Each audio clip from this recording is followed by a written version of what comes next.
El tracto espinocerebeloso posterior es donde inician los axones que ingresan en la médula espinal desde el ganglio de la raíz posterior. Entran en el asta gris posterior y terminan haciendo lo que es una sinapsis en las neuronas en la base del asta gris posterior. Los axones de estas neuronas entran en parte posterobasal en el cordón blanco lateral del mismo lado y ascienden con el tracto espinotalámico posterior hasta el bulbo raquídeo. También el tracto ingresa en el cerebelo a través del pedúnculo cerebeloso inferior y terminan como fibra musgosa en la cabeza cerebelosa.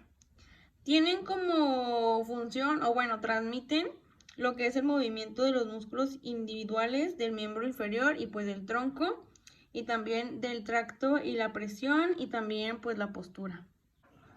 En el tracto espinocerebeloso anterior, las fibras ingresan en el cerebro a través del pedúnculo espinocerebeloso superior y terminan como fibras musgosas en la corteza cerebelosa. Sus fibras transmiten información musculoarticular desde los huesos musculares, órganos tendinosos y receptores articulares de las extremidades superiores e inferiores.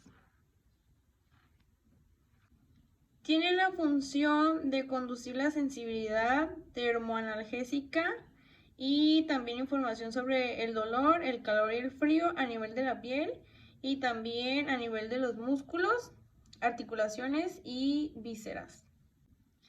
El tracto espinotalámico continúa ascendiendo a través del bulbo raquídeo y se ubica cerca de la superficie lateral entre el núcleo. La vía espinotalámica lateral se inicia en los nervios periféricos, que entran en la médula espinal desde el ganglio de la raíz posterior y llegan hasta la punta del asta gris posterior, y también se dividen en lo que son las ramas ascendentes y descendentes. Ocurre también la decusación de segundo orden hacia abajo, el lado opuesto en las comisuras gris y blanca. Además, dentro de un segmento medular, y pues también ascienden al cordón blanco contralateral. Esta es la vía grácil y cuneiforme. Estas transcurren por el cordón posterior de la médula espinal. La primera neurona es, al igual que todas las de las vías sensitivas, se encuentran en el ganglio espinal.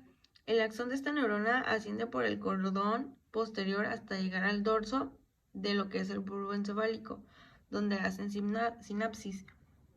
También en el dorso del bulbo se encuentran los núcleos del grácil y los cuneiformes. Ahí se encuentran con la segunda neurona. Los axones provenientes de esta neurona se cruzan al lado opuesto, formando una decusación sensitiva, ubicada por arriba y por detrás de la decusación motora o piramidal. Los axones de la segunda neurona, al decusarse, forman el lemnisco medial. Por esta formación ascienden los axones hasta llegar al tálamo. También en el núcleo ventral posterolateral del tálamo se encuentra la tercera neurona y última de esta vía, cuyos axones se dirigen a lo que es la corteza somestésica. La primera, área sensitiva primaria, que corresponde al tercero, primero y segundo de las áreas de Brodmann. Esta es la vía piramidal, es la que nace en el área motora de la corteza cerebral.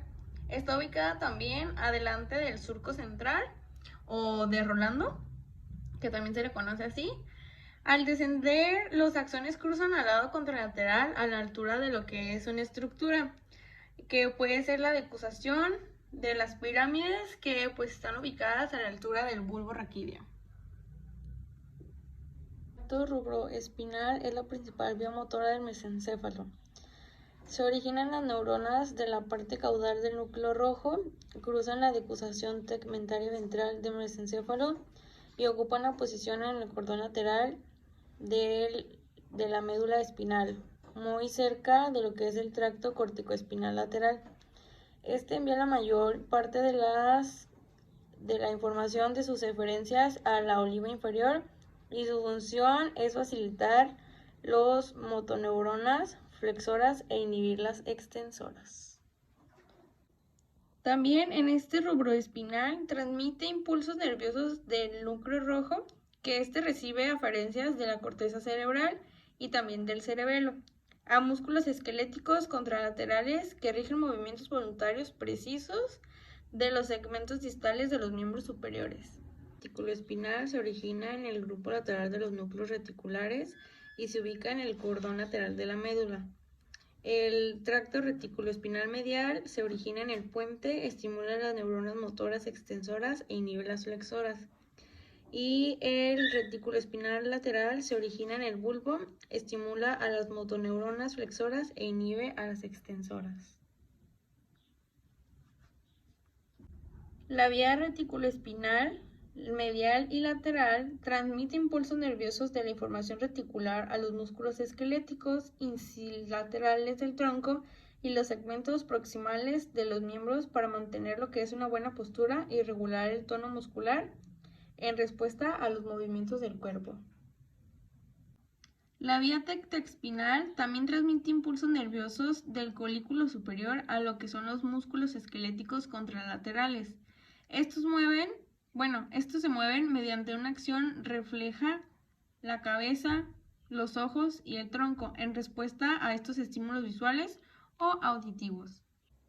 Esta es la vía corticoespinal, que son las vías vinculadas con los movimientos voluntarios aislados y especializados en partes distales de las extremidades. Las fibras de este tracto corticoespinal nacen como axones de células piramidales situadas en lo que es la corteza cerebral. Esta vía se encarga del área primaria, secundaria y parental de lo que son el área 6, área 4, área 3, 2 y 1 de las áreas de Brodmann. La vía vestibuloespinal recibe información de la corteza cerebelosa y el oído interno que inician el ciclo vestibular lateral. Este desciende directamente por el asta vestibuloespinal y termina en el asta gris anterior.